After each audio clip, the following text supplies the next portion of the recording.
A woman stands on a rain-slicked sidewalk in Koreatown, Los Angeles, at midnight. She has a backpack on one shoulder, a gray hoodie she's worn 3 days in a row, and the specific look of someone who hasn't slept more than 5 hours at a stretch in longer than she can remember. Her dark hair is loose and slightly wild from the wind. Her face is flushed from the cold. She is leaning forward, not because she is brave, but because she has come too far in the wrong shoes to stand up straight about it. In her hand, she is holding a phone that does not belong to her. And she is holding it out to the most dangerous man she has ever stood in front of. His name is Yoon Tae-gun. He is tall. He is still. He is wearing a suit that costs more than her monthly rent, a watch that costs more than her car, and an expression that costs nothing, because men like him learned long ago that the face that gives nothing away is the most powerful face in the room. His neck is tattooed. His jaw is tight. His eyes are not angry. They are something quieter and more dangerous than angry. They are assessing. Behind him, 2 men in suits stand at a careful distance, watching. She knows what this looks like. She knows exactly what this looks like. A woman from nowhere, holding a phone that contains things she was never supposed to see, standing outside a building she was never supposed to enter, in front of a man she was never supposed to meet. She knows. And she is still holding out the phone. "Here," she says. Her voice doesn't shake. She has used up all her shaking on the bus ride over. "I think this is yours." He looks at the phone. Then he looks at her. And something moves behind his eyes, fast, almost invisible, the way a calculation changes when one of the numbers turns out to be something you didn't account for. He doesn't take it yet. He says, "How did you find me?" And she says, "Your name is on the import license in your contact list." "I Googled it." It took 11 minutes. The 2 men behind him exchange a glance. Yoon Tae-gun does not exchange a glance with anyone. He simply looks at this woman, this exhausted, backpack-wearing, won't-stop-leaning-forward woman, and for the first time in a very long time, he has no immediate answer. She found his phone on a wet sidewalk at 2 a.m. She could have kept it. She could have sold it. She could have dropped it in the nearest trash can and walked away from a problem that had nothing to do with her. She had a 5-year-old son asleep at the neighbor's apartment and a custody check-in in 4 days and approximately $43 until Friday. She had every reason in the world to let it go. She walked 40 minutes across the city in the rain to give it back. "What is your name?" he asks. "Grace," she says. "Grace Taylor." She straightens slightly. "I don't want anything. It seemed important." He takes the phone from her hand. She turns to leave. "Wait," he says. She stops. What she doesn't know, what she cannot possibly know, is that the phone she just returned doesn't only contain his calendar and his contacts. It contains 3 years of encrypted evidence that his own second-in-command has been quietly dismantling everything he built. It contains the one thing that, in the wrong hands, could end the Yoon organization overnight. And someone put it on that sidewalk on purpose. Someone who now knows her face. But that is not tonight's problem. Tonight's problem is that Grace Taylor is already walking away, and Yoon Tae-gun is standing on a wet sidewalk in Koreatown holding the most important object in his world, returned to him by a woman who asked for nothing. He looks down at the phone. Then back at her retreating figure, gray hoodie, backpack, worn shoes leaving small prints in the rain. He doesn't know it yet. But she just changed both of their lives. Grace Taylor's alarm went off at 4:47 p.m. Not because she needed to be somewhere at 5. Because 4:47 was the exact amount of time she needed, 13 minutes to wash her face and brush her teeth, 7 minutes to eat something standing over the kitchen sink, 4 minutes to pack her cleaning bag, and 3 minutes to walk next door to Mrs. Parks before her shift bus came at 5:14. She had timed it so many times that the sequence lived in her body now, not her mind. She didn't think about it any more than she thought about breathing. She had learned a long time ago that when your margin is thin, precision is the only luxury you can afford. The studio apartment in Silver Lake was small in the way that forced you to be intentional about everything. One main room that was the living room and Eli's bedroom and her bedroom and the dining room, depending on what hour it was and what needed to happen. A kitchen barely wide enough for two people to stand in at the same time, though it was only ever one. A bathroom with a showerhead that ran hot for exactly 4 minutes before it turned lukewarm and stayed there. And a window above the radiator that faced west, that let in the last of the afternoon light, and that had not closed completely flush since the February she moved in. She had folded a dish towel and wedged it into the gap. It helped with the draft. Not entirely, but enough. She had learned to think in terms of enough. She had found the apartment through a woman at the laundromat on Myra Avenue who knew the landlord. No formal application, no credit check, just first and last month's rent in cash and a handshake and the understanding that she would be quiet, keep the place clean, and not cause problems. She had kept all three. In 11 months, she had not been late once. The walls held the evidence of Eli. Crayon drawings taped at 5-year-old height, which meant lower than you would expect, cars, a sun with too many spokes, a figure with curly hair and enormous hands that he had labeled MOM in uneven letters. A shelf with 4 picture books and a dump truck and the foam puzzle mat that covered the corner of the floor where his sleeping pad went at night. During the day she rolled the pad and stood it against the wall. During the night she unrolled it and tucked the dinosaur blanket around it and sat on the floor beside him for a few minutes after he fell asleep, just to be near him. Just to make sure. Mrs. Park lived in the apartment directly to the left. 61 years old, originally from Busan, retired from 20 years cleaning hotel rooms and now preferring, she said, to clean only what was hers. She had a cat named Biscuit and an opinion about everything and a way of looking at Eli like he was something that needed fattening up.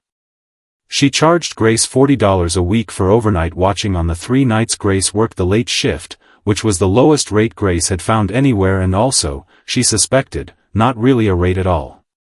More like a decision Mrs. Park had made privately and presented as a transaction so that Grace wouldn't feel she was receiving charity. Grace understood this and accepted it as the gift it was without ever saying so out loud. She knocked twice before opening Mrs. Park's door with the spare key. Eli was on the floor with Biscuit, explaining something at length and with great seriousness. He looked up. "Mama." "Hey, Bug." She crouched and he came to her and she held him for exactly as long as she could afford, which was longer than the schedule technically allowed. He smelled like the lavender soap Mrs. Park kept by the sink. "You be good." "I'm always good." "You're usually good," she said. "There's a difference." She kissed his forehead. He went back to Biscuit. She did not let herself watch him from the doorway. She had learned that looking back made the leaving harder and the leaving happened either way. The bus took 22 minutes to downtown on a good night. She spent the ride with her cleaning bag on her lap and her eyes on the window and her mind running the week's numbers the way other people ran through grocery lists.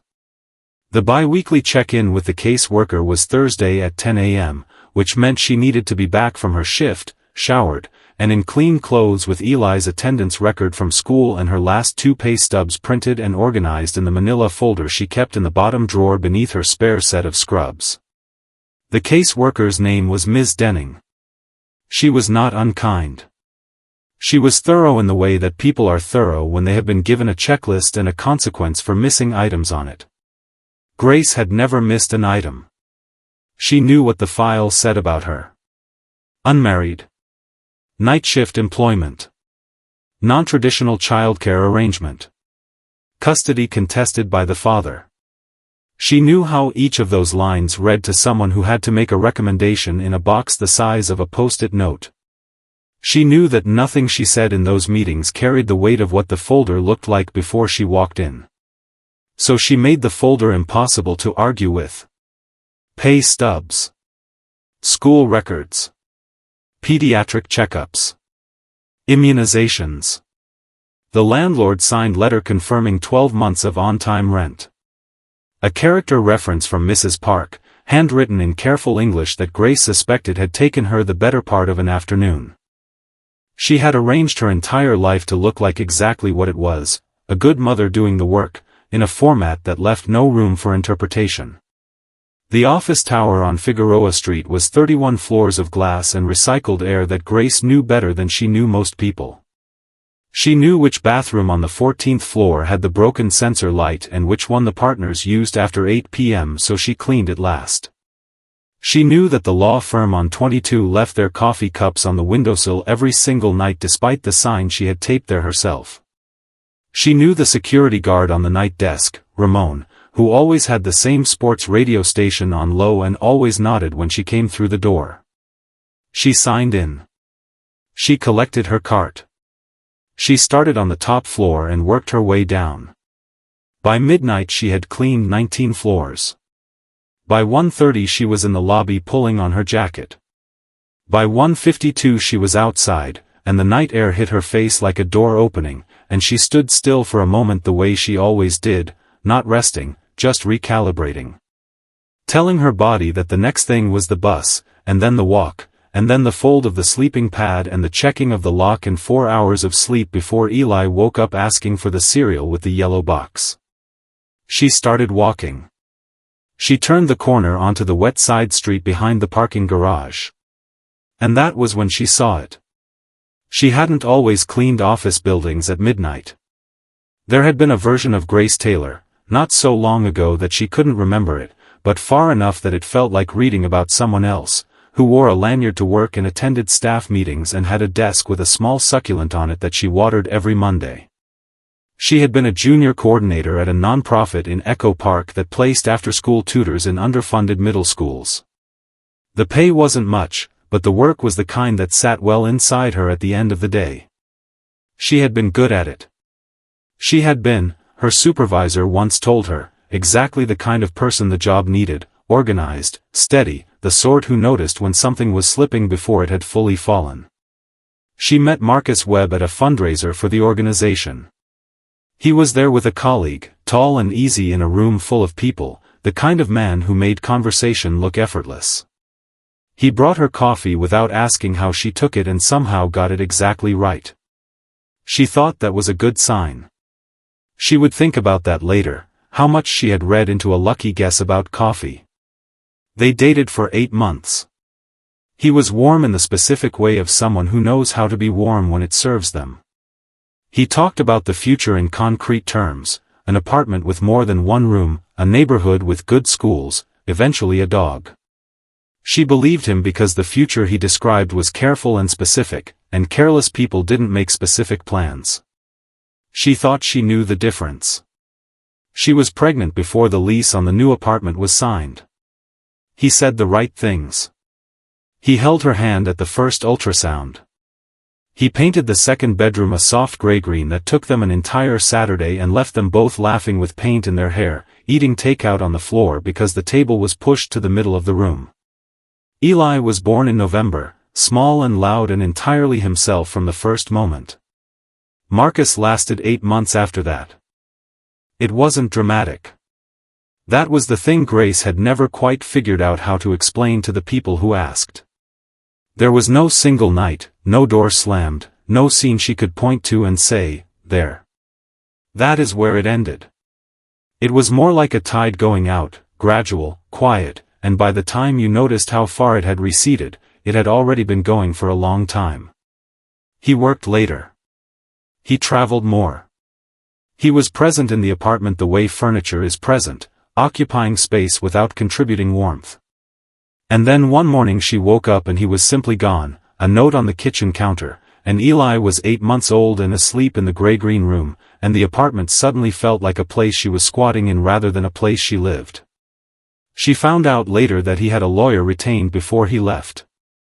She found out because the first communication she received from him after the note was not a phone call or a text but a document from an attorney's office requesting a custody arrangement that read, between its careful legal lines, as though she were a liability to be managed rather than a mother. She couldn't afford a lawyer of her own. Not a real one. She found a legal aid clinic in Silver Lake that helped her file her responses and coached her through the hearings, but there is a particular helplessness in sitting across a courtroom from a man with a retainer and a tailored suit when your representation is a rotating cast of exhausted law students doing their best on a caseload that would flatten most people. She felt it every time. She felt it, and she learned to keep her face still while she felt it, because judges, she had been told, noticed everything, and a woman who looked angry was interpreted differently than a man who looked angry, and she could not afford to be interpreted incorrectly. She won primary custody. Barely.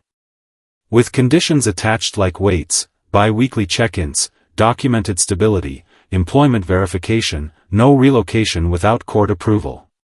She understood that winning in those circumstances was a word that required very careful handling. She had Eli. She had kept him. The conditions were the price of that, and she paid it without complaining, because complaining was not a currency that bought her anything useful. The job at the nonprofit ended 3 months later. Budget cuts, her supervisor said, and Grace believed her, and also understood that a woman with a newborn and an active custody case and a schedule that required flexibility made a particular kind of calculation necessary for a small organization already stretched thin. She didn't say that. Her supervisor didn't say it either. They hugged at the door, and Grace walked to her car and sat in it for 10 minutes before she started the engine. The cleaning job came through a woman she met at the laundromat, the same woman who later connected her with the apartment. Cash on Fridays, no references required. No lawyer in Marcus's employ would think to check a payroll that didn't exist on paper. It was not the job she would have chosen. It was the job that kept the custody folder full and the case worker's checklist complete, and Eli in the apartment with the crayon drawings on the wall and the sleeping pad in the corner and the yellow cereal in the cupboard. She had stopped grieving the distance between what she was capable of and what she was currently doing. Not because the distance had closed. Because grief was expensive and she was already running a deficit in every other column. She put it somewhere in the back of herself, behind the practical things, and she did not visit it often. What she visited, every day, without exception, was Eli. There had been one night, 4 months after the custody ruling, when they were between apartments and sleeping on an air mattress in a friend's spare room, and Eli had woken at 2 a.m. confused and crying and asking in the particular way of 3-year-olds, not with words but with the whole weight of his small body, where they were, where home was, whether it still existed. She had picked him up.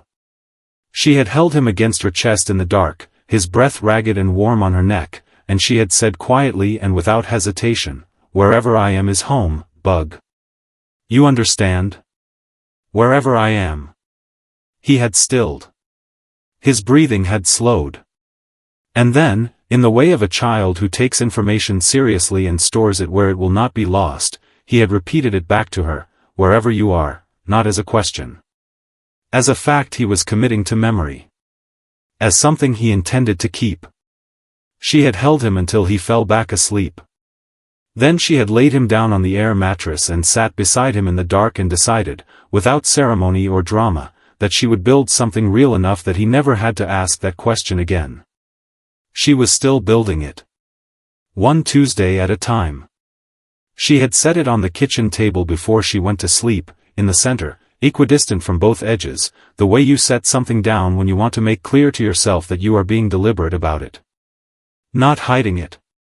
Not pretending it wasn't there. Just placing it where she could see it in the morning and make a sensible decision with a clearer head. The clearer head arrived at 7:14 a.m. along with Eli, who came through Mrs. Park's door already talking about something that had happened in a dream involving a bus that could also swim. Grace made the yellow cereal. She made coffee for herself, the cheap kind that she bought in the large tin because the cost per cup worked out better. She sat across from Eli while he ate, and she listened to the dream bus story with the full attention she always gave him in the mornings, because mornings were the one part of the day that belonged entirely to the two of them, and she protected that without making it obvious she was protecting it. After she walked him to school, she came back and sat down in front of the phone. In daylight it looked even more expensive than it had on the wet sidewalk the night before. The kind of object that communicated money not through any logo or visible marking but simply through its weight and finish and the particular way it caught light. She turned it over twice. There was no case. No scratches. The screen was flawless. She pressed the side button and the screen lit up briefly, showing the time in a locked interface, and then a notification banner she couldn't read, Korean characters arranged in a row that her eyes moved across without finding any purchase. She opened her laptop. She typed the phone model into the search bar, found the manufacturer, found that it was a premium import sold primarily in South Korea and Japan and through a small number of specialty retailers in Los Angeles. She searched for the parking garage on Serrano, found a phone number, called it, was put on hold for 4 minutes, and was then told by a woman who sounded deeply uninterested that they did not have a lost and found, and that any items found on the property were not their legal responsibility. Grace thanked her and hung up. She looked at the phone. She had found things before, a wallet outside the pharmacy on Sunset once, a set of car keys in a grocery cart, a child's jacket on a park bench. She had always returned them. It was not something she thought about or debated. It was simply what you did, the same way you held a door or said "excuse me." The machinery of small civic decency that kept ordinary life from becoming entirely transactional. She had raised Eli inside that machinery deliberately, teaching him its rhythms the way other parents taught letters and numbers, because she believed, had always believed, that who you were in the small unwitnessed moments was the truest available version of you. She was still looking at the phone when it rang. The sound was different from her own ringtone. Lower, a single clean tone repeating. She stared at it for 1 full second. Then she picked it up and answered. The voice was male. Low, controlled, and carrying the slight, careful precision of someone speaking in their second language. Not uncertain, the opposite of uncertain. Deliberate. Each word placed where it was intended. Who is this? Not a question. An instruction to answer. My name is Grace, she said. I found this phone last night on the sidewalk near the parking garage on Serrano. I've been trying to find a way to return it. A pause. Not long. 3 seconds at most, but the kind of 3 seconds that felt like something was happening inside them. Where are you? Silver Lake. Another pause. Don't move, he said. I'll send someone. She almost laughed. The sound almost came out of her before she caught it. Don't move. As if she were a variable in his morning that needed to be held in place while he arranged the rest. I have a 5-year-old, she said. I don't send him ahead and I don't leave him behind. I'll meet you somewhere public. There's a coffee shop on Virgil, the one with the green awning. Noon. The silence this time was longer. She could not tell if he was calculating or simply unaccustomed to being given a counterproposal. Fine, he said. He ended the call. She sat for a moment with the phone still in her hand. Then she set it down, finished her coffee, washed Eli's cereal bowl, and went to get ready. She wore what she always wore, the gray hoodie, dark jeans, her cleanest pair of shoes, which were also her only pair. She put the phone in the front pocket of her backpack, wrapped in a clean dish towel because it seemed wrong to let something that expensive rattle against her keys. Before she left she checked her jacket pocket out of habit and found 2 of Eli's drawings she had folded and put there 2 days ago and forgotten. A car. A son. She left them where they were. The coffee shop on Virgil was the kind of place that had been there long enough to stop trying to be anything other than itself. Wood tables, mismatched chairs, a chalkboard menu that hadn't changed since she started going there 18 months ago. She knew the woman at the counter. She ordered a water and took a table by the window facing the door. She did not have to wait long. He came in from the street with the particular stillness of a large man who has learned to enter rooms without announcing himself. Dark suit, white shirt open at the collar. Hair slicked back. The tattoos at his neck visible above the shirt line, dark ink, deliberate, a rose with its stem trailing down toward his collarbone. A watch on his left wrist that she clocked immediately as the kind of watch that existed in a different category of object than anything she had ever owned. Two men stayed outside the door. He looked around the room once. Found her. Crossed to the table and stood across from it without sitting, studying her with an expression that was not hostile, exactly, but that gave nothing away and asked for everything. She reached into her backpack, unwrapped the dish towel, and set the phone on the table between them. "I think this is yours," she said. He looked at the phone. Then at the dish towel. Then at her, and something moved across his face so quickly she almost missed it, the fractional shift of a man recalculating. She recognized it because she had seen it before, in case workers and landlords and courtroom judges who had looked at her and expected one thing and received another. He had expected, she understood, someone easier to categorize. She folded her hands on the table and waited. He took the phone from the table, checked it in 3 seconds with the efficiency of someone who knows exactly what they are looking for, and put it in his inside jacket pocket. Then he sat down. Grace had not expected him to sit. He did not order anything. He placed both hands on the table, one over the other, and looked at her with the same unreadable expression he had brought through the door.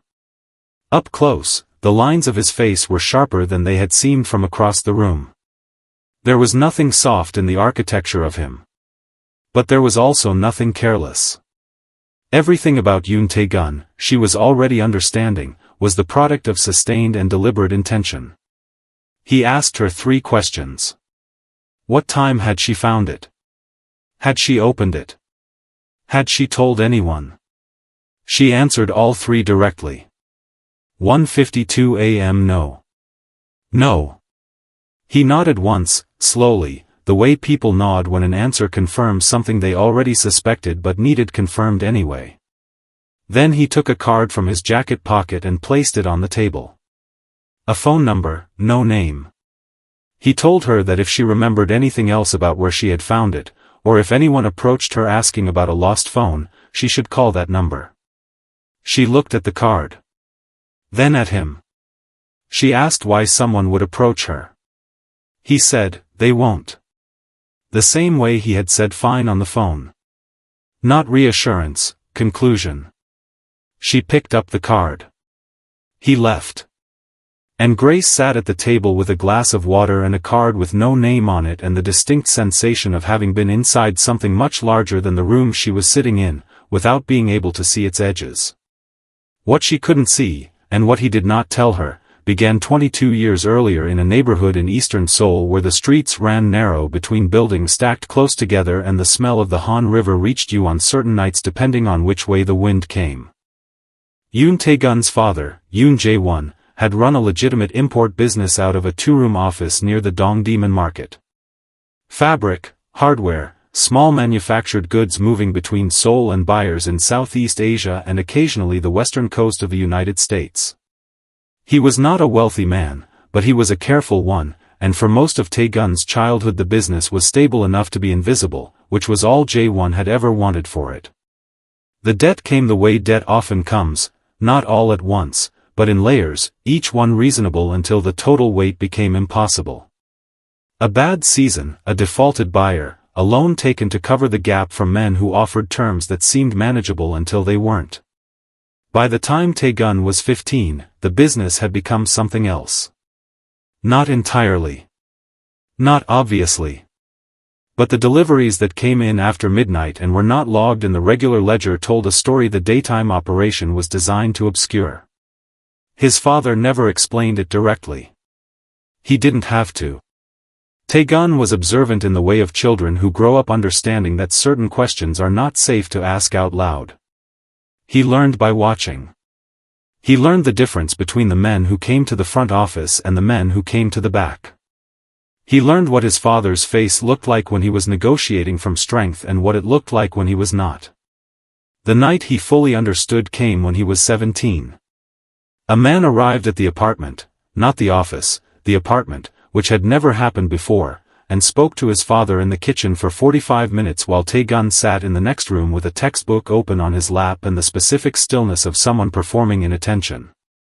He heard enough. The name Yoon was no longer only his father's name. It was the name of the operation. It had become, without ceremony or formal announcement, something that would outlast the man who started it. His father came out of the kitchen with the face of someone who had handed something over and was not getting it back. He sat across from his son. He did not apologize or explain. He said only this: whatever this becomes, you keep the people outside it out of it. That is the only thing that separates a man from what he does. Jae-won died of a heart attack 4 years later, before Tae-gun was 22. The business, both of its faces, passed to him by default and by the particular logic of inherited obligation that requires no documents to be binding. He ran it badly for 2 years. Not dishonestly. Badly, reactive, undisciplined, too many decisions made by men who had been there longer than him and resented the transfer. He watched and learned and waited with the patience of someone who had been practicing patience since he was 15 years old. When he was 24 he moved the operation to Los Angeles, following a shipping corridor his father had opened in the last years of his life. When he was 28 he called a meeting in a warehouse in Koreatown that lasted 6 hours, and by the end of it the old structure was gone. He hadn't raised his voice once during those 6 hours. He hadn't needed to. He had simply laid out a new architecture so precisely, had demonstrated so completely that he understood every existing arrangement better than the men who had built them, that the room arrived at its conclusion without being pushed. Control through clarity. The most durable kind. Mercer Maritime Holdings had Brennan Holt. The Yoon organization had Jin Soo-hyun. Jin had been with the organization for 12 years, brought in when Tae-gun was consolidating the LA operation and needed someone who understood both the Korean network and the American port system. He was methodical, thorough, and professionally loyal in the way that some men are loyal, completely, until the calculation changed. The phone contained 3 years of encrypted operational records. Shipping schedules, identity verification codes, and most critically, a series of voice communications between Tae-gun and a contact embedded inside a rival network that had taken 31 months to place correctly. If those recordings reached federal hands, the contact was dead and Tae-gun was finished. Not inconvenienced. Finished. Jin had been in contact with a federal informant for 4 months. Tae-gun had not known this. He had known something was shifting. Small things, the kind of things you feel before you can name them, but he had not yet found the thread. The phone was the thread. Someone had taken it from him deliberately. On a night he had let his guard drop by 3 degrees, which was 3 degrees more than he had ever allowed before. Someone had placed it where it could be retrieved. And before that retrieval could happen, a woman in a gray hoodie with cracked hands and a dish towel in her backpack had picked it up off a wet sidewalk and carried it home. He sat in the back of the car after leaving the coffee shop on Virgil and looked out at the city moving past the window and thought about the look on her face when she set the phone on the table. Not proud. Not expecting anything. Simply returning what was not hers with the matter-of-fact steadiness of someone who had decided long ago what kind of person they were going to be and found the decision easier to maintain than people assumed. He thought about the dish towel. Then he took out his own phone and called Jin Soo-hyun, and listened to the way Jin answered, and heard in the first 3 words the particular quality of a man performing calm, and understood that the thread he had been looking for was closer than he had thought. She walked home from the coffee shop on Virgil the same way she walked most places, efficiently, without detours, her mind already sorting the rest of the day into its component parts. Pick up Eli at 2:45.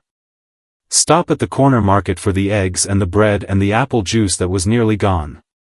Check the school folder for any papers that needed signing. Start dinner by 5:30 so it was done before Eli's energy dropped into the particular low-grade misery that preceded hunger meltdowns. Laundry, if there was time, before the machines in the basement got taken by the couple on the 2nd floor who always did theirs on Wednesdays. The card with no name on it was in her jacket pocket. She was not sure what to do with it, exactly. She was not sure what the morning had been, or how to categorize it, or where to file the image of two men standing outside a coffee shop door while their employer sat across from her at a table for four and asked if she had told anyone. She knew what the tattoos meant, in a general sense. She knew what the card with no name meant. She knew that the phone she had returned was not a phone that ordinary men lost and ordinary women found and returned over coffee on a Wednesday morning. She knew all of that, and she had done the right thing anyway, and now it was over, and she had a grocery list and a pickup time and a load of laundry with Eli's name on it. She put the card in the small zipper pocket inside her backpack, the one she used for things she didn't want to lose, where she kept her emergency 20 and her backup bus pass and the folded copy of the custody agreement she had carried every day for 14 months without ever needing to produce it and without ever feeling safe enough to leave it at home. She put the card there and she zipped the pocket and she kept walking. Eli was waiting at the school gate with his backpack on sideways and something blue on his left sleeve that turned out, upon inspection, to be marker and not, as she had briefly feared, something worse. He told her about his day in the compressed and non-linear fashion of 5-year-olds, 3 different stories running simultaneously, and she followed all 3 because she had developed the particular skill of tracking Eli's narrative threads the way other people tracked conversations. She bought the eggs and the bread and the apple juice. She made dinner. She checked the school folder. She sat on the floor while he had his bath and listened to him explain the rules of a game he had invented that appeared to have no losing condition, which she told him was either a design flaw or a utopia, and he said what's a utopia, and she said it's a place where everyone wins, and he said okay then that's what it is. She put him to bed at 7:45. She read 2 chapters of the book with the rabbit and the garden, which they had read so many times she had it mostly memorized, and he was asleep before the 2nd chapter ended. She did the laundry that night after all, because the couple on the 2nd floor had apparently finished early. She carried the basket down and loaded the machine and sat on the bench with a book she was too tired to actually read, and she was reaching into the basket for the last of Eli's shirts when she felt something in the front pocket of his small jeans. She turned the jeans out. A folded slip of paper. Small, rectangular, printed. A parking stub. She almost threw it away. She almost put it directly into the trash bin beside the machine without unfolding it, the way you discarded any receipt or wrapper or miscellaneous paper that collected in the pockets of small children's clothing by some process that defied explanation. But she unfolded it. It was a parking stub from the garage on Serrano. The one on Koreatown. The one behind which, on a sidewalk, at 1:52 in the morning 2 nights ago, she had found a phone. She looked at the time stamp. 1:21 a.m. She read it again. 1:21 a.m. She had found the phone at 1:52. She knew the time exactly because she had checked her own phone the moment she picked it up, out of the same instinct that made her write things down, the instinct to timestamp events, to create a record, to document her own presence in moments so that she could not later be told she had misremembered. 31 minutes.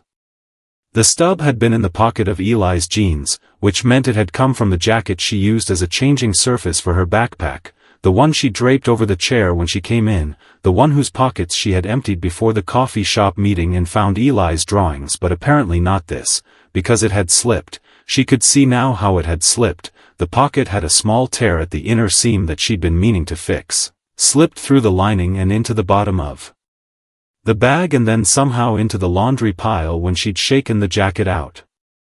It had come from the phone. From the small gap in the protective sleeve she had wrapped it in, or from the surface of the backpack pocket where the phone had rested. A stub that had been tucked against the phone or slipped beneath it. She sat on the laundry bench for a long time. 1:21 a.m. The same garage. 31 minutes before she found the phone on the sidewalk outside it. Someone had been in that garage at 1:21. Someone had parked there, or exited there, or passed through there. And 31 minutes later the phone was on the sidewalk. She did not know what that meant. She was not in a position to know what it meant. She did not understand the architecture of whatever she had briefly been adjacent to, and she did not want to. She wanted to finish the laundry and go upstairs and sleep 4 hours before Eli woke up, and that was the entire extent of what she wanted. But she knew, with the same bone-level certainty that had made her write down Eli's school attendance and her rent receipts and her pay stubs and every other piece of paper that had ever mattered in a hearing or a review, she knew that when something doesn't fit, you don't discard it. You keep it until you understand why it doesn't fit, because the moment you throw it away is precisely the moment it turns out to matter. She folded the stub carefully along its original creases. She went upstairs. She found the grocery list on the counter, the one from last week that still had half the back blank. She copied the time stamp onto the blank side in the neat, small handwriting she used for things that needed to be legible later. Garage on Serrano. Parking stub. 1:21 a.m. Found phone at 1:52. 31 minutes. She looked at it for a moment. Then she put it in the small zipper pocket, next to the card with no name on it, and she pressed the zipper closed. She did not sleep well that night. But she slept. And in the morning she made the yellow cereal and listened to Eli explain a new rule he had added to his game, and she did not take the grocery list out of her pocket, and she did not think about 1:21 a.m., and she was very nearly convincing about all of it. The knock came at 10:20 on a Saturday morning. Eli was at school, which on Saturdays meant the half-day enrichment program she had enrolled him in 3 months ago, an hour of reading, an hour of supervised free play, pick-up at noon. She had enrolled him because it was free and because the caseworker's notes from the last review had mentioned, in the careful neutral language of official documentation, that additional structured enrichment opportunities would reflect positively on Eli's developmental environment. She had enrolled him the same week she read that. She had signed the forms and bought the extra snack he was required to bring and adjusted her Saturday schedule without a word to anyone, because that was how she operated inside the system, quietly, completely, without drawing attention to the effort. She was folding laundry when the knock came. She opened the door and knew immediately. Not because she recognized the woman, she didn't, but because of the folder. The specific kind, manila with a clip on the front, held against the chest with both hands in the practiced way of someone who carried it often enough that it had become part of her posture. A lanyard with a county badge. Practical shoes. The expression of someone who had learned to keep her face professionally open, which was different from warm in ways that Grace had become skilled at reading. "Miss Taylor?" The woman said. "I'm Linda Reyes, with the Department of Children and Family Services. I'm sorry to come unannounced. May I come in?" Grace opened the door wider and stepped back. She had never met Linda Reyes. Her regular case worker was Ms. Denning, whose review wasn't scheduled for another 11 days. An unannounced visit from someone she didn't recognize meant a separate intake. Which meant a new report. Which meant someone had filed something. Grace understood all of this in approximately the time it took Linda Reyes to step through the door and look around the apartment with the particular quality of attention that was not quite inspection but was not quite casual either. The eyes that moved across a room and noted things, the cleanliness, the arrangement, the evidence of a child, the evidence of stability, with the trained neutrality of someone filling in a form in their head. "Can I offer you something?" Grace said. "Water, coffee." "I'm fine, thank you." Linda Reyes sat at the kitchen table when Grace gestured to it. She opened the folder. "I'll be straightforward with you, Ms. Taylor. We received an anonymous report 3 days ago raising some concerns about Eli's living situation. I want to give you an opportunity to address them directly." Grace sat across from her. She placed both hands on the table, flat, still. "Of course," she said. The allegations came out in the measured cadence of official language, which had the effect of making them sound both more serious and more abstract than they were. Inadequate supervision during overnight hours. An unvetted caregiver with no documented background check. Unstable living conditions. A child reported to be frequently in the care of a neighbor rather than his primary custodial parent. Grace listened to all of it without interrupting. She had learned that interrupting looked like defensiveness, and defensiveness looked like guilt, and guilt was the one thing she could not afford to perform even accidentally. When Linda Reyes finished, Grace answered each point in the order it had been raised. Mrs. Park's full name. Her address, directly next door. The arrangement, 3 nights per week, paid, consistent for 11 months. She went to the small drawer beside the sink and took out the folder she kept there, the back up to the folder in her bag, and placed it on the table. Mrs. Park's signed letter. The receipt log she kept for every payment, handwritten, dated. Mrs. Park's contact number, which Linda Reyes could call right now if she wanted to. She could wait. Linda Reyes noted everything. She walked through the apartment in the way she had to, which Grace facilitated without comment, opening the bathroom door and the cupboards when asked, standing in the main room while the caseworker noted the sleeping pad and the shelf of books and the crayon drawings at Eli's height on the walls. She answered questions about her employment, the building name, the supervisor's number, the Friday pay structure, with the same flat precision she brought to all of it. The visit lasted 40 minutes. At the end, Linda Reyes told her that given the nature of the complaint, procedure required a formal home assessment and a recommendation to the court within 14 days. A hearing would be scheduled. She said it in the tone of someone delivering information that was not personal, which Grace understood was true and also entirely beside the point. She also said, quietly, as she gathered her folder, "The living situation appears well maintained. I want you to know that what I've seen today will be accurately reflected in my report." Grace thanked her. She walked her to the door. She held it open until the elevator at the end of the hall closed, and then she shut her own door and turned the deadbolt and stood with her back against it for a moment, her eyes on the room. 14 days. A court date. A recommendation that Marcus's lawyer would read within hours of it being filed and use within days. Marcus, who had a documented address and a 9-to-5 and a spare bedroom that a judge could look at and call stability, the same way they had looked at Grace's night shift and called it instability, as if love were a function of business hours. She walked to the kitchen. She sat down on the floor, her back against the cabinet under the sink, her knees up, her hands in her lap. The linoleum was cold through her jeans. She looked at the wall across from her, at the lowest of Eli's drawings, the one that was mostly green scribble with 2 tall lines he had told her were trees. She gave herself 5 minutes. She counted them. At 5 minutes she stood up. She went to her backpack. She unzipped the inner pocket and took out the card with no name on it, and then the grocery list, and she looked at what she had written on the back. Garage on Serrano. Parking stub. 1:21 a.m. Found phone at 1:52. 31 minutes. She did not know if the two things were connected. She did not know how they could be connected or what it would mean if they were.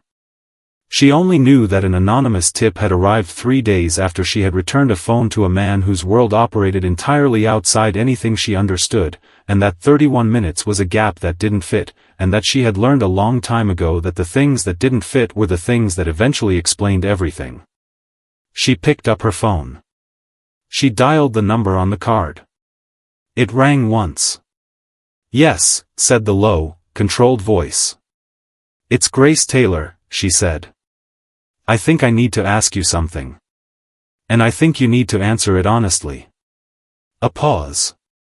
Shorter than she expected. "Where are you?" he said. "Home," she said. "But I'll come to you." Same terms as before. "Somewhere I choose." The pause this time was the same length as the one in the coffee shop, the length of a man recalibrating. "All right," he said. She put the grocery list in her pocket. She put on her jacket. She picked up her backpack and checked that the inner pocket was zipped, and then she went out the door and down the stairs and into the Saturday morning, walking the way she always walked, forward, without looking back, because looking back had never once changed what was behind her. The import office on Hooper Street didn't announce itself. There was a sign above the door, Yoon Trading Company, in both English and Korean, black lettering on white, the kind of sign that had been there long enough to fade at the edges, and a front window with a display of packaged goods arranged without particular artistry, the way a window is dressed by someone whose interest is in the interior, not the impression. A bell above the door. The smell when you walked in of cardboard and dry goods and something faintly herbal beneath it, green tea or ginseng, worked into the air of the place over years. Grace had chosen it. He had offered 3 options over the phone. She had picked the one that was a registered business with a street address she could look up, which she had, on the bus ride over, confirming the trading company name and the 11-year operating history and the health department certification visible in the front window from the sidewalk. She was not naive. She simply believed in verifying what could be verified. A young man at the front counter looked up when she came in and said something in Korean toward the back. She waited. Yoon appeared from behind a curtained doorway and looked at her for a moment, then held the curtain open. She followed him through. The back room was larger than the front. Shelves from floor to ceiling on 3 walls, stacked with boxes of varying sizes, all labeled, all organized with the same deliberate precision she had come to associate with him. A long work table in the center. A desk against the far wall with a monitor and a lamp. 2 chairs at the work table. He gestured to one and took the other himself. No one else was in the room. She put her backpack on the table and took out the grocery list. She unfolded it and placed it in front of him, the printed side down, the side with her handwriting facing up. She had decided on the bus how she was going to do this. Not with context, not with explanation, not with the CPS visit or Marcus or any of the weight she carried that had nothing to do with him. Just the facts in the order she had written them, because facts in order were the only thing that couldn't be argued with. I found a parking stub, she said. It was in the pocket of my jacket. It must have slipped from the phone or from the sleeve I wrapped it in. I didn't find it until 2 days after I returned the phone to you. She tapped the grocery list. It's a stub from the garage on Serrano. The one near where I found the phone. He looked at what she had written. He didn't touch the paper. The time stamp is 1:21 a.m., she said. I found the phone at 1:52. That's 31 minutes. I don't know what that means. I don't know how your world works and I'm not asking you to explain it to me. She paused. I'm asking you one question, and I'd like you to answer it honestly. Is what happened to me in the last 3 days connected to that phone? She watched his face while she said it. She had become good at watching faces, at reading the small involuntary shifts that happened in the half-second before a person composed their response. It was a skill built over years of custody hearings and case worker visits and conversations with Marcus's lawyer in hallways outside courtrooms, the skill of a woman who had learned that what people didn't say was usually more accurate than what they did. His face didn't change. But something behind his eyes did. A sharpening, fast and contained, the way a room changes when someone turns on a light in it, not the room itself, just the quality of what you can see. He picked up the grocery list. He read what she had written one more time. Then he set it back down. What happened in the last 3 days, he said. Not a question. A prompt. She told him about the CPS visit. Not the emotional weight of it, not the 5 minutes on the kitchen floor or the drawing of the trees or the 14 days, just the facts. Anonymous tip. Allegations. A case worker named Linda Reyes with a folder. A court date. A recommendation that could move Eli's primary custody to his father. She said it in the same tone she had used with Linda Reyes. Flat, clear, sequential. She had learned that the moment your voice carried feeling, people stopped hearing the information and started assessing the feeling, and right now the information was what mattered. When she finished, the room was quiet. Somewhere in the front of the shop the bell above the door rang and the young man's voice said something brief and transactional. Yoon looked at the grocery list for a long moment. Leave this with me, he said. I'm not asking you to fix anything, Grace said. I'm asking if the two things are connected. That's all I came here for. He looked at her directly. I don't know yet, he said. But I intend to find out. She picked up her backpack. She stood. He walked her to the curtain and held it open, and she went through the front of the shop and out the door and into the Koreatown afternoon without looking back. He stood at the curtain for a moment after she left. Then he went to the desk at the far wall and picked up his phone and called a number he used only when he needed something done completely and without discussion. The woman who answered had been with the organization for 9 years. She had a background in network security and the specific kind of loyalty that came not from payment but from a debt she considered personal, the kind that didn't expire. He said 4 words. Pull Jin's access logs. He had the first results by 9 p.m. and the complete picture by midnight. He sat at the desk in the back of the import office with the lamp on and the rest of the building dark, and he read through everything once, carefully, the way he read anything that required a decision at the end of it. Then he read it again. The phone had not been lost. It had been taken, lifted from his jacket during the 30-second window at the Serrano garage when he had set it on the roof of the car to search for his keys, a window that Jean had known about because Jean had known his schedule, as Jean knew all of his schedules, because that was what a second-in-command was trusted with. The phone had been placed on the sidewalk outside the garage afterward, intended to be retrieved by one of Jin's contacts within the hour. Grace had found it first. The federal informant contact had been running for 4 months. Encrypted, routed through 2 intermediary addresses, but traceable once you knew to look and had someone who knew how to look. Jean had been building an immunity deal, his own freedom in exchange for operational records comprehensive enough to dismantle the Yoon organization's West Coast structure. The phone's contents were the final piece. The voice recordings of a contact 31 months embedded in a rival network. Enough to close the deal.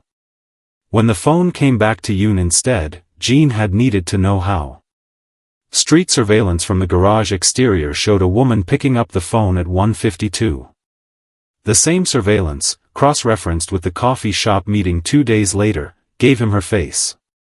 Public records and a property database gave him her name, her address, and the active custody case that told him exactly which lever to pull. The CPS tip had been filed from a burner number registered to a mail address in Van Nuys. The mail address was a shell. The shell was one of 3 registered in Delaware 18 months ago under a name that appeared in Jin's financial access logs 4 times in the last year. Jin Soo-hyun had not simply decided to betray the organization. He had built a contingency system around the betrayal, clean exits, covered tracks, and when a single mother with a backpack disrupted his timeline, he had reached without hesitation for the one threat most likely to neutralize her. Not violence. The custody case. The thing she could not afford to fight and could not afford to lose. He had used her child as a pressure point. Yoon sat with that for a long time. The lamp made a small circle of light on the desk. Outside, Koreatown moved through its late-night rhythms, restaurant hours ending, the last buses running, the particular quiet of a neighborhood that didn't fully sleep but breathed differently after midnight. His father had said it in a kitchen in Seoul when Taegun was 17 years old and the shape of everything was just becoming clear. The people outside this world do not pay for the problems inside it. Not a rule he had been handed. A line his father had drawn in the only place that couldn't be negotiated away, inside himself, where it cost him something to keep it and he kept it anyway. Jean had crossed it. Not accidentally. Deliberately, and with full knowledge of what he was doing. Yoon closed the folder. He picked up the phone and sent 2 messages, one to his attorney, one to the woman who had pulled the access logs. Then he sat back and looked at the wall and thought about a grocery list with handwriting on the back, and a woman who had come to him not asking for rescue but asking for a straight answer, which was a thing so rare in his world that he had not immediately known how to respond to it. He had an answer for her now. He intended to deliver it completely. Jin Soo-hyun arrived at the meeting room on the 2nd floor of the Hooper Street building at 8 a.m. on a Monday, which was when Yoon had asked him to arrive, and he arrived exactly on time because Gene was always exactly on time, had been exactly on time for 12 years, and punctuality was one of the ways he demonstrated that he was the kind of man who could be relied upon.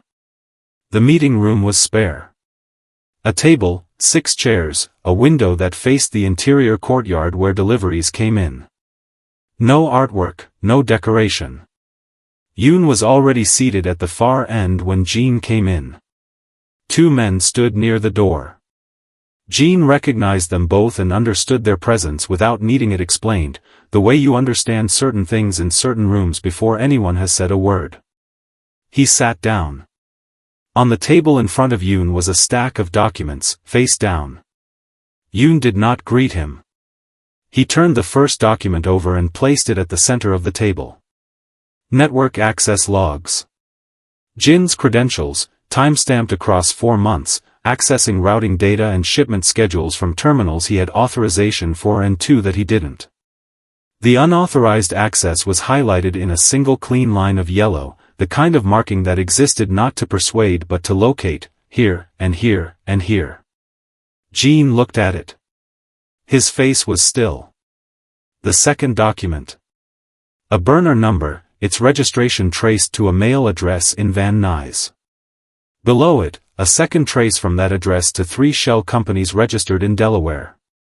Below that, Jin's financial access records showing 4 payments to one of those shells over 18 months.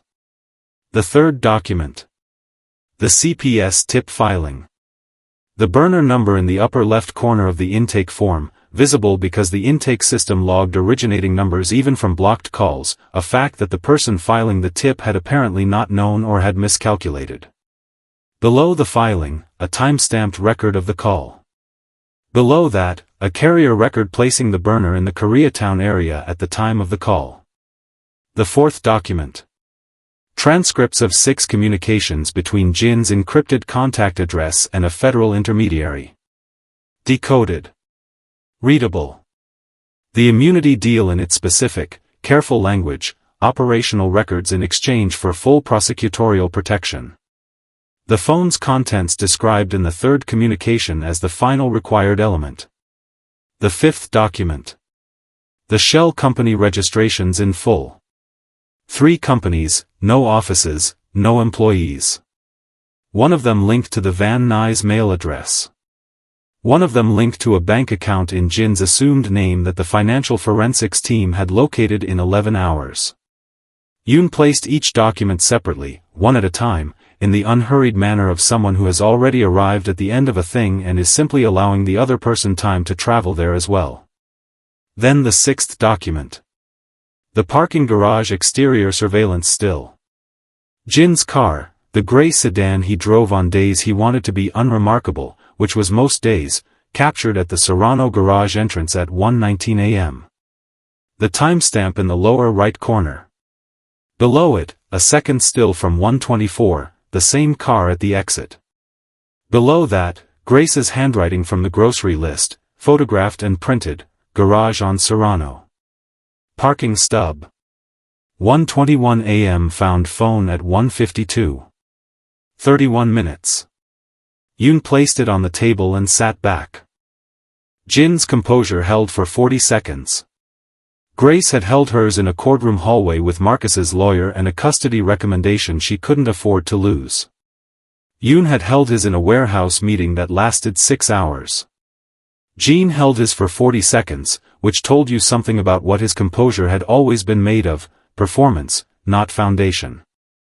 It lasted exactly as long as it took him to understand that there was no angle left from which the documents looked like anything other than what they were. Then it fell. Not dramatically. Gene was too controlled for drama. It was more like a structure settling, a slow, almost inaudible collapse inward, the face beneath the face appearing not through emotion but through the absence of the effort required to conceal it. What was underneath was not guilt. It was exhaustion, the specific exhaustion of a man who has been carrying a secret architecture for a long time and has arrived, with something close to relief, at the moment when he no longer has to. 12 years, Gene said. His voice was rougher than usual. Truer. I built the routing system. The West Coast contacts. The port relationships. All of it. I built it and you ran it and your name is on it because your father started it and mine didn't. He looked at Yoon directly. I took what I was owed. Yoon looked at him without expression. You filed a fraudulent report against a woman and her child, he said. You used a 5-year-old boy as a contingency plan. Jean said nothing. You didn't take what you were owed, Yoon said. You crossed the one line that doesn't move. He nodded to the two men by the door. Jean stood. He fastened the button of his jacket, out of a habit so ingrained it happened without thought. He walked to the door between the two men without looking back, and the particular straightness of his back as he left was the last performance of a man who had spent 12 years perfecting the appearance of someone who belonged exactly where he was standing. The door closed. Yoon's attorney contacted the Department of Children and Family Services at 11 a.m. that same Monday with a documentation package that included the fraudulent tip filing, the carrier record, the shell company trace, and a signed statement from the network forensics team establishing the origin of the anonymous report with sufficient specificity that the intake supervisor, upon reviewing it, placed an immediate flag on the case. Linda Reyes called Grace at 2:17 p.m. She said that new information had come to light regarding the origin of the complaint filed against her. She said that upon review of the documentation provided, the case had been assessed as originating from a fraudulent and malicious source. She said that the home assessment recommendation was being withdrawn and the scheduled court date was cancelled. She said it in the measured, procedural language she used for everything, which on this occasion Grace did not mind at all. Grace was standing in the kitchen when the call came. Eli was at the table behind her drawing something with the orange crayon, which he was going through faster than any other color for reasons he considered self-evident. She kept her voice even while she spoke to Linda Reyes. She thanked her. She ended the call. She stood at the kitchen window for a moment, looking at the courtyard below where a cat she didn't recognize was sitting in a square of afternoon light doing nothing in particular. She breathed in once, slowly. Then she turned around and looked at her son. He didn't look up. He was pressing the orange crayon down with the full commitment of someone who had a vision. Long time. Long enough for Eli to finish the orange section and move to yellow. Long enough for the cat in the courtyard to relocate to a different square of light. Long enough for her to understand that she was not going to be able to respond to it the way she responded to most things. Efficiently, practically, in the currency of information. She typed, "Thank you." She put the phone face down on the table. Then she picked it up again. She typed, "Can I ask you something?" The response came in under a minute. "Yes." She typed, "How did you find it so quickly?" The connection to the tip. A pause. Longer than his usual pauses. Then, the timestamp. Once I had that, the rest was traceable. It was the thread. She read it twice. Then she typed, "You noticed the timestamp?" "I should have." His response took longer this time. She had almost put the phone down when it came. "You noticed it first," he wrote. "I only knew what to do with it." She set the phone on the table. Eli looked up from the drawing and held it toward her. A house, orange and yellow, with a tree beside it that he had given a face. "That's Henry," he said, with the certainty of someone naming something that has always had that name and simply needed someone to say it out loud. She took the drawing.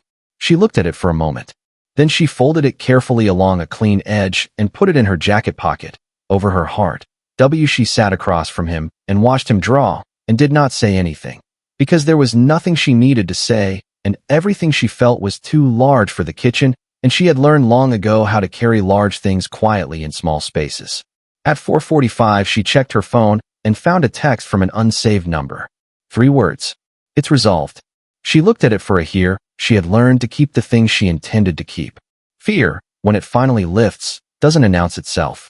Grace had expected to feel it go. Expected some specific morning when she woke up and the first thought wasn't the custody case or the court date or the folder in the bottom drawer. When the weight that had lived between her shoulder blades for 14 months was simply absent, and she would know, clearly, that something had changed. She had expected a threshold. A before and after she could point to. It didn't work that way. The fear left the way it had arrived, gradually, in layers. Each one so thin, she didn't notice it going until she looked back from a distance and understood that the view was different from what it had been. What came first, in the weeks after Linda Reyes's call, was not relief but a strange, provisional quiet. The absence of the immediate threat, which was not the same as safety, but was the first condition required for safety to become possible. She still checked the inner pocket of her backpack every morning. She still kept the custody folder updated, still printed the pay stubs, still arrived at every scheduled check-in 11 minutes early. But the checking felt different. Less like bracing for impact. More like maintenance. Eli noticed before she did. Children always notice. He didn't have language for it, but one morning at breakfast he looked at her across the cereal bowl and said, with the directness of someone reporting an observable fact, "You look different, Mama." She asked him how. He thought about it with great seriousness. "Less like this," he said, and pulled his shoulders up toward his ears. Then he went back to his cereal, satisfied with the precision of his diagnosis. She thought about that for a long time afterward. Yoon called 2 weeks after the text exchange about the timestamp. He said there was a supplier in Silver Lake he needed to meet, a small importer of dried goods who had been doing business with the trading company for 3 years and preferred to discuss contract terms in person. He said it was a routine call. He said he would be in the area on Thursday around noon if she had time for coffee. She said she had time. She recognized what it was, and she said yes anyway, because she had spent enough of her life saying no to things that might cost her something, and she understood by now the specific tax that caution levied when applied past the point of necessity. They had coffee at the same place on Virgil. He arrived without the 2 men this time. He wore a jacket instead of the suit, dark, well-made, the collar open. He ordered coffee, which he hadn't done the first time, and she registered that as something without deciding immediately what it meant. They talked for an hour and 20 minutes. She did not track the time deliberately. She noticed it afterward, when she was walking back, the way you notice the weather has changed without having watched it change. He asked about Eli with the particular care of someone who understood that asking about a person's child was not small talk, but the most direct available route to understanding who that person actually was. She answered fully, which she did not do with most people. He listened in the way she had noticed that first day in the coffee shop, completely, without the fidgeting or glancing that signaled a person waiting for their turn to speak. She asked about the trading company, about the import routes and how they worked, the logistics of it, the parts she could ask about directly without crossing into the territory neither of them was going to discuss over coffee in Silver Lake.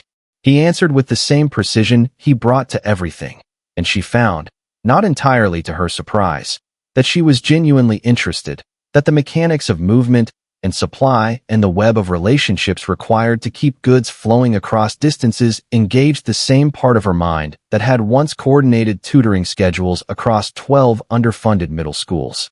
He came back the following Thursday. A different reason, equally plausible. The Thursday after that, there was no stated reason. He simply asked if she had time. She said yes. The third time he came to the apartment was a Saturday, which he had not done before. She had mentioned, on Thursday, that Eli was home on Saturdays afternoon, and he had said he would come by in the afternoon, and she had not told him not to, which was its own kind of answer. Eli was at the kitchen table with a deck of cards when Yoon arrived. Mrs. Park had taught him go stop 3 weeks earlier with a patience and thoroughness that Grace suspected had less to do with the game and more to do with Mrs. Park's conviction that useful things should be passed along. He had been playing against himself since then, which was, she had explained to him gently, not quite how the game worked. Yoon came in and looked at the cards and said nothing. Eli looked up. He had the focused, assessing expression he used on new people, the one that took its time and could not be rushed. He looked at Yoon for approximately 8 seconds, which was longer than he looked at most adults. Then he said, "Do you know Go Stop?" Something moved across Yoon's face. Not surprise exactly. Something quieter than surprise, and older. "I know Go Stop," he said. Eli pulled out the chair across from him. Grace stood in the kitchen doorway with a dish towel in her hands and watched Yoon Tae-gun sit down at her kitchen table across from her 5-year-old son and pick up a hand of cards. He held them with the natural ease of someone for whom the game was embedded in childhood, in the muscle memory of hands that had learned it young. He explained the round to Eli with the same unhurried precision he brought to everything, without condescension, treating the 5-year-old's questions as questions worth answering fully. They played 3 rounds. He lost the first one in a way that Grace, watching from the doorway, could not be entirely certain was intentional, though she suspected it was. He lost the second the same way. The third round he lost genuinely, which she could tell because something shifted in his expression midway through, a fractional recalibration, the look of someone who has underestimated an opponent, and Eli won it with a combination that made him slap both hands on the table and produce a sound of triumph so outsized that Biscuit, who had come in with the draft from the door, left the room in dignified protest. Ian looked at the cards, then at Eli. "You have your mother's eyes," he said. Eli considered this. "Mrs. Park says I have her husband's nose," he said. "He's dead, though." He began collecting the cards with the focused efficiency of someone preparing for another round. "Do you want to play again?" "Yes," Yoon said. Grace went back to the kitchen. She stood at the counter and listened to Eli explaining a rule adjustment he had decided to implement, and Yoon's voice responding, and she felt something she recognized distantly, the way you recognize a place you visited once a long time ago before everything changed. Not safety. Not yet. The precondition of safety. The sensation of standing at the edge of something and finding, for the first time in a very long while, that the edge did not frighten her. She put the dish towel down. She made tea. She brought 2 cups out to the table and set one in front of Yoon without being asked, and he looked up from the cards briefly and nodded, which was the version of thank you that lived below words, and she understood it the way she had learned to understand him, by paying attention to what was carried in the small things, because the small things, with him, were never small. Eli went to sleep at 7:30, which was early for him, the exertion of 3.5 rounds of Go Stop having apparently depleted resources he hadn't known he was drawing on. Grace sat with him until his breathing steadied, then came back to the main room where Yoon was still at the table, the cards stacked neatly at the edge, his tea half finished. She sat across from him. The apartment was quiet in the way it only got after Eli was asleep, a different quality of quiet from ordinary silence, fuller somehow, the absence of his particular energy making the space feel both larger and more contained. He told her about his father then. Not all of it. Enough. The kitchen in Seoul, the 45 minutes, the face his father had afterward. The one sentence that had become the architecture of everything he had built since. He told it without ornamentation, in the same precise language he used for logistics and contracts, which made it land with more weight than embellishment would have. She listened without interrupting, which was the thing she could give him that most people couldn't, the full, unperformed attention of someone who was genuinely interested in understanding rather than in being seen to listen. When he finished, she was quiet for a moment. Then she told him about the morning the court date was canceled. Not the call, not Linda Reyes, not the documents. Eli's face. How he hadn't known what it meant. She hadn't told him. There had been nothing to tell a 5-year-old about any of it. But how he had looked at her across the cereal bowl that morning and said she looked different. Less like this. And pulled his shoulders up to his ears. Yoon looked at her across the table. He noticed, he said quietly. He always notices, she said. He just doesn't always have the words yet. The silence that followed was the particular kind that belongs to 2 people who have stopped managing the distance between them and have not yet decided what to do about that, and are sitting in the not yet without trying to resolve it prematurely, because some things collapse if you move toward them too quickly, and both of them had learned that the hard way. Outside, Silver Lake settled into its late evening rhythms. A car passed. The neighbor's television murmured through the wall. The window above the radiator let in the faint night air through the gap where the dish towel still sat, doing its partial, sufficient job. Neither of them moved to leave. Neither of them pretended, any longer, that they wanted to. People say good things happen to good people, and we don't believe it. Not when we're tired. Not when we're behind on rent and ahead on worry, and the only thing standing between our child and a judge's decision is our own ability to keep everything together without help. Grace Taylor picked up a phone that wasn't hers on a wet sidewalk at 2 a.m. She didn't do it for a reward. She didn't do it because she calculated the outcome. She did it because she was the kind of person who could not walk past something that needed returning. Even when returning it cost her time, she didn't have and attention she couldn't afford. And that one choice, quiet, private, witnessed by no one, became the thread that pulled everything else into place. Not immediately. Not easily. Not without a CPS visit and a court date and a parking receipt and 14 days of carrying something heavy that she almost had to carry alone. But the things built on honesty don't fall easily. The things built on dignity last longer than the systems designed to make us doubt we deserve either.